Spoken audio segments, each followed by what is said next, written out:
My tripod is shit. It is not Lián. It's a blend of people right now. That's the microphone. So hopefully it's picking us up all right. I suppose I could put it on the lapel, but then it might get rustly. Well, the clip is elsewhere, so anyway. The plan was to sort of do a video. Sorry, as I just wet my nose on camera, excuse me. Look, we were gonna do this thing. We were gonna do this thing where we were gonna be all polished and shit, but then we realized human beings have functions and we're people and we do shit, and it's really hard to vlog reliably without feeling put on, so you're gonna get just kind of blurb videos. We're hella blobby. We're also, I just turned the microphone up, so we're gonna see if that's a little bit better than what it was. Actually, I'm just turning it all the way up. God bless the editor. Hopefully the editor will be okay, so probably not gonna be edited much anyway. It's gonna be the whole raw thing, so have fun whoever's editing. Yeah, we're filming on our actual Canon camera instead of the phone or computer, so this might be a whole different quality video. The house is chaos because since we moved in, there's 3 adults with ADHD in this house and 1 child, so the mess is part of life. It is what it is. We have decided as a system not to bother adjusting that stuff for the camera because life is messy, and I don't know why we try to polish it up and make it look all pretty when it's not. So, did someone knock? No. Anyway, I'm in the kitchen. My partner, focus. My partner is asleep at the present moment in time. He works the graveyard shift as a security guard, so he's, he needs his day sleep. And then I took the little one out on an adventure, so hopefully they're having fun. I'm out here waiting for food to arrive vis-a-vis Amazon Fresh because I ordered ingredients that I am going to film in a little bit whenever it gets here. My husband, partner husband, he is a he, like just generally a man, but his favorite thing, snacky, crunchy-wise, is crab rangoon, and I know how to make it, and I have the means. Correction, I have part of the means. I needed the actual cream cheese and onions to go in the filling as well, because all we have is crab. And I mean, while it's just crab rangoon, like just crab, wonton is probably good, not really the goal. So I'm waiting for that to get here between 2 and 4. It's currently 12:46. So this is not going to be a straight through video. There's going to be breaks in the sense that I'm going to turn this off and turn it back on.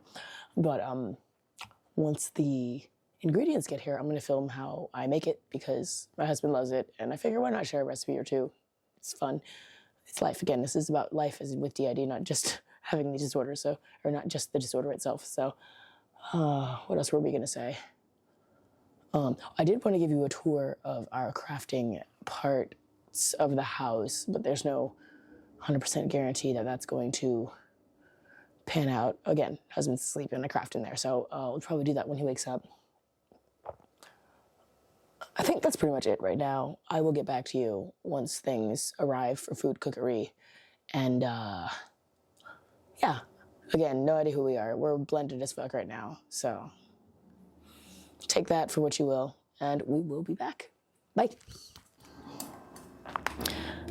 Okay, so pardon me.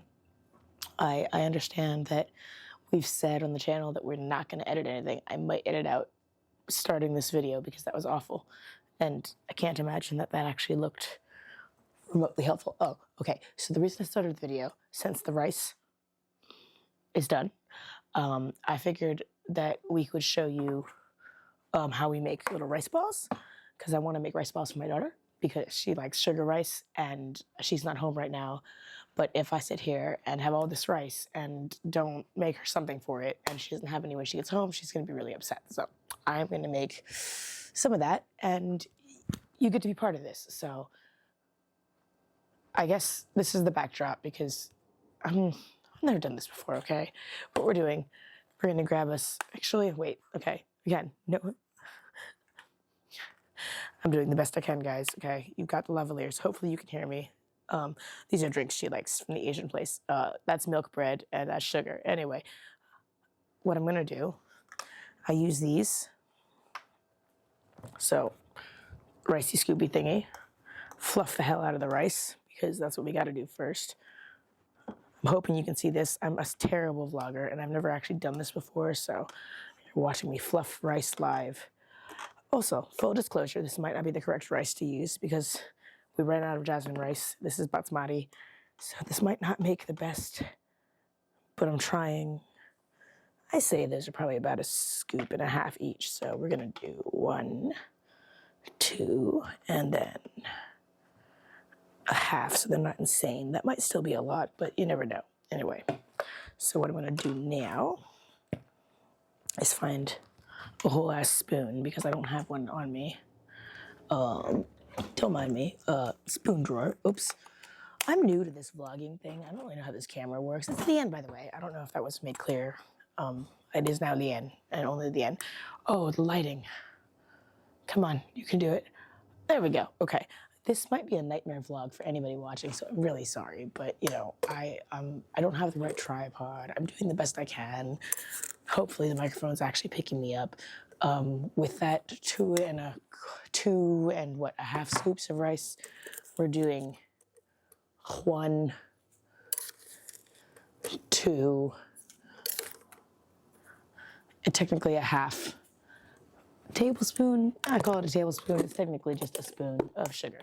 Yes. Is it a lot of sugar? Yes. Does my daughter eat sugar? Yes. Is she fine? Yes. Also, she likes sugar rice. It's one of the few things that's very sweet. She's a fan of mac and cheese, and then we're gonna toss it. We're just tossing.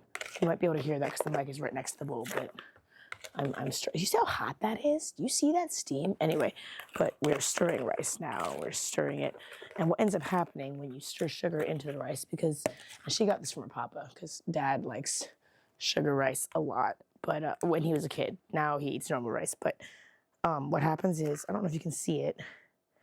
There's kind of a glaze on there that happens, and she loves it. It's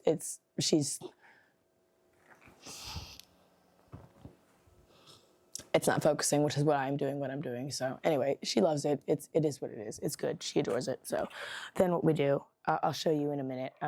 What I'm doing is I'm going to put this into those little molds you just saw. So hold on for a minute. Let me do that, and then I'll show you what's happening.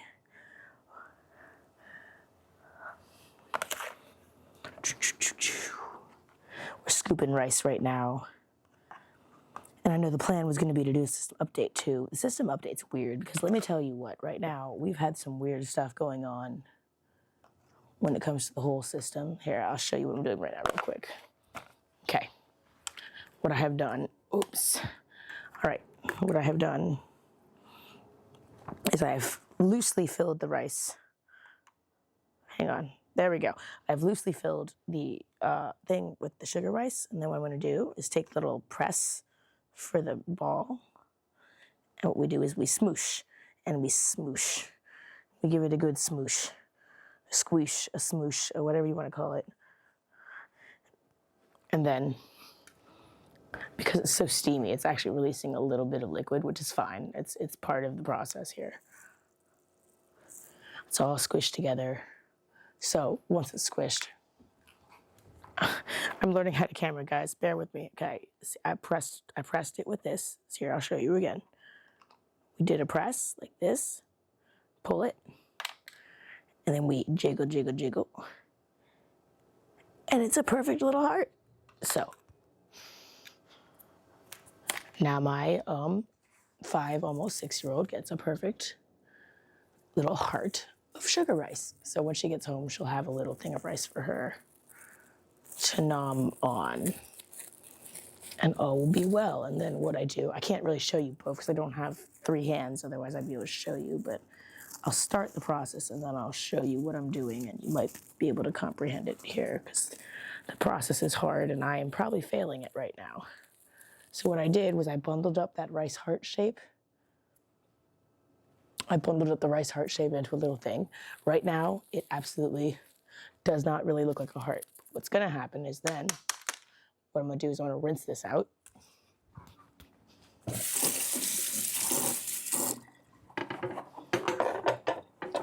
hopefully you don't hear too much chaos. I apologize if the chaos is very high. And then I'm gonna take that approximate heart shape and it's gonna go in here, just so. And we're gonna twist. I can't show you while I'm doing, but I'll show you after it's done, okay? Now, what has gone down just now, what I did was I put the rice, I twisted it all up into that little shape, right? And then I bunched it up at the top so it's all bunched, and then we're gonna put it back in this thing, take the same press that I'm gonna wipe off, take the same press that we used, and moosh yet again, so we get it back into its shape.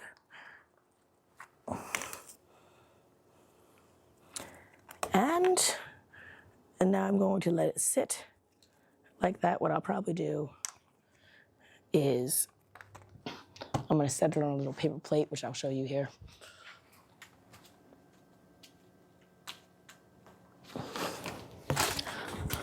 Little paper plate. That's my face, that's the plate, okay? And what we're gonna do is we're gonna set it on the plate. Oh, my daughter did my nails. Just by one hand, because this hand has hangnails and it hurts. But we're gonna set it on the plate. We're gonna take that back. We're gonna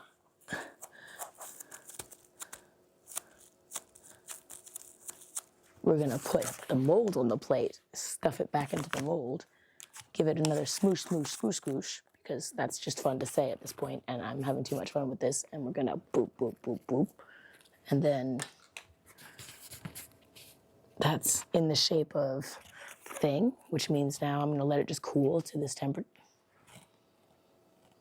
Now I'm gonna let it cool to this temperature. I'm gonna let it cool down to room temperature, and then it will be an eatable little sugared rice ball, and she will be happy. And now I'm gonna carry on making another one in a different shape because I've already used the heart, and now I need another shape. So, I'll show you that later. Right then, I hope it's recording on the mic. I have no idea if it is. Hopefully it is. Anyway, if it's not, you should still be able to hear me. Pardon me. We made the crab rangoons. They're already made. I don't know if you can see. But the filming process, given that I've got this straight tripod on a stick thing that's not remotely, what's the word here, optimal for trying to make a cooking video or something like that, we just went for not doing that. Oh, I just hit the microphone. I'm sorry. I'm learning this is there.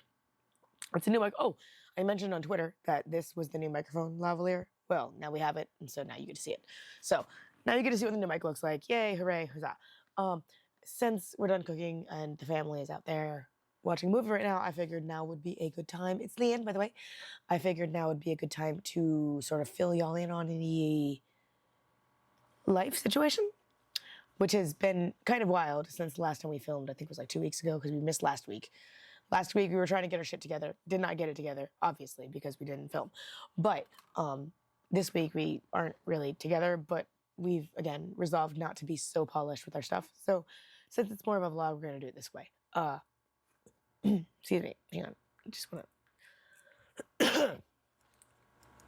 I can turn my mic down, so I try not to cough at full volume. But pardon any glare or anything like that. I have no idea where we left off last. One would generally think we watch our videos. We don't even watch our own videos, which is wild.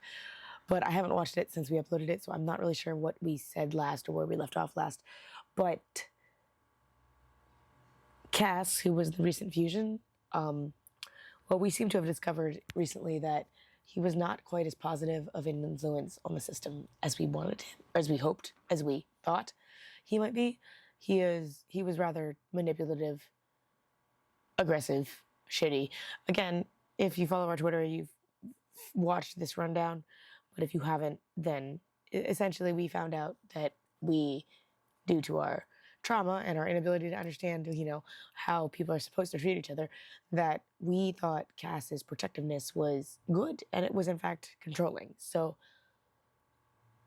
it's been interesting trying not to listen to him. We've also learned that in not listening to him recently, that much of our fear and our like worries about life have been from a fear basis. And there's my little one. I'm not gonna have her on camera because she's not supposed to be on camera. All right, well, I don't really know. Sorry, my kiddo wandered in. I tend to not have her on camera on this channel because I don't really, it's a personal thing, mostly because most of our trauma is childhood based, and I guess we just kind of project a lot of that worry onto living with our daughter. So forgive any glare, forgive any of that. I have no idea what I left off saying because the ADHD is real, the dissociation is real, and I genuinely forgot. So, oh, Cass. Since the fusion, he's been, or excuse me, since the fusion, he's been one type of way. And since we saw One Piece, I don't know if we mentioned that at all in great detail or not, but since we watched the show, we realized that like maybe Cass's behavior wasn't quite so positive for the system. Maybe it was a little more negative than it should have been. So we've ceased listening to him. And I know he used to be considered our gatekeeper, but we're kind of realizing that maybe gatekeeper isn't the most positive term. And I know even in the DID community, gatekeeper has been referred to as like a primary protector or like a main protector. And I guess if you're not trying to heal or if you aren't aware of the system, that is accurate. But if you are aware of your system and you're trying to heal, your gatekeeper seems to be, and this is just based on what me and one of my other system friends has talked about, but it makes us wonder if maybe the gatekeeper is meant to keep you at a certain place in healing, meaning they're used to healing being at a certain place. They're used to existing in a certain brain space. Now, when suddenly you decide to move out of that brain space, maybe the gatekeeper goes, oh no, we can't do that. We need to stay where we were, which is what Cass was doing. He was keeping us very much in fear, very much questioning our own judgment, very much, you have to trust me, not anyone else. And since we've ceased having him be our primary, you have to listen to everything I say person, things have been a lot less stressful. We've been a lot less fearful. We've been able to handle our daughter better. We've been able to handle family life better. We've been able to just generally handle everything better. It's wild. The biggest thing we notice is we haven't been on our medication for 2 weeks now, and anxiety symptoms are pretty low. We've had a couple of small, like, mini meltdowns, like, regarding actual triggers that were happening. Like, so something was going on at the time that we felt like we wanted to cry about the thing, and so it made sense. It wasn't just, I feel like crying for reasons. No, that wasn't a problem. So that's been positive, because it's been nice to be able to try to kind of, or to be able to sort of identify where feelings are coming from. But, yeah, I guess, in our opinion, keep a wary eye out for what the people in your system, or excuse me, keep a wary eye for what your system calls gatekeepers, because in our case, and one of our friends' cases, and these are 2 cases out of all in the world, but in our 2 cases, our gatekeepers were actually more harmful than helpful in the healing process. So take from that what you will. It's been interesting. Sorry if this video was a bit disjointed, rambly, and I know it was a mess because I know a lot of stuff was many things. It's not Lián anymore. We're like blended, but yeah. Anyway, thanks for watching.